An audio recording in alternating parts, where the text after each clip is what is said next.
Hi. అంటే before marriage, loving time, school love, relationship ఇదన్నిటికీ పెద్ద డబ్బులతో సంబంధమే లేదు. ఎందుకంటే ఉన్న లేకపోయినా ఒకవైపు కొంతవరకు బ్యాలెన్స్ చేసుకుని మీరంటే ఇష్టం అన్న పాయింట్లో వెళ్ళిపోతూ ఉంటుంది. వన్స్ ఒకసారి మ్యారేజ్ కమిట్మెంట్ వచ్చిన తర్వాత మనీ డీల్ చేసినంత బెటర్గా నీ క్వాలిఫికేషన్ కానీ, నీ తెలివితేటలు కానీ, ఇక బిహేవియర్స్ కానీ, అందరితో కలుపుకొలుతాం కానీ ఏది పనికిరాదు. మనీ సెక్కింగ్ అండి. అది రూల్ మేక్ చేయాలంటే, రూల్ బ్రేక్ చేయాలంటే డబ్బులు ఉన్నవాడికి వంగుతుంటుంది. డబ్బులు లేకపోతే మనీ అనేది డిసిషన్ అనేది టోటల్గా అండి కొలాప్స్ అయిపోతుంది. సో మనీ అంత ఈజీగా తీసి పడవద్దు. అంత మనీ అంటే నాకు పెద్ద కేర్ లేదు అనుకున్నవాడు ఎవ్వడూ ఉండడు. మనీతోనే ఎక్కువ కేర్ తీసుకుంటాడు. సపోజ్ మనీ ఉన్న వైఫ్ ఉందనుకోండి, నోరు మూసుకుని చెప్పినదని వింటాడు.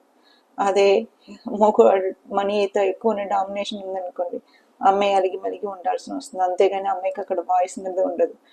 సో దీనివల్లనే ఏమో బహుశా ఈ డౌరీ ఇదన్నీ కూడా చుట్టూతో వచ్చి ఉండవచ్చు. ఎందుకంటే మన పెద్దవాళ్ళు ఎప్పుడూ పిచ్చివాళ్ళు ఏం కాదు కదండి. ఎందుకంటే ఒక మనిషిని ఎట్లా డీల్ చేస్తాడో మనకంటే వాళ్ళు ఇంకా బెటర్గా అర్థం చేసుకుని ఉంటారు. సో ఎవరికైనా డబ్బులు ఉన్నవాడు, వాళ్ళ అవసరం ఉన్న వాళ్ళని ఎక్కువ కేర్ తీసుకుంటారు. వన్స్ ఒకసారి మీరు అవసరం లేదు, మీ దగ్గర డబ్బులు లేనప్పుడు ఏ రిలేషన్ అయినా దూరం దూరం జరిగి ఉంటుంది. అందుకోసమే మనీ, దీనికి ఉన్న పవర్, దీనికి ఉన్న సౌండ్, దీనికి ఉన్న గ్రేస్ ఎక్కడ ఉండదు. అందుకోసమే ఏ కష్టం వచ్చినా ఏ వచ్చినా అది ఏ చెత్త పొట్ల ఉండదు. Money is a rule maker అండి. మనీ ఉంటే మీకు అందం అవసరం లేదు, తెలివితేటలు అవసరం లేదు, ఏది అవసరం లేదు.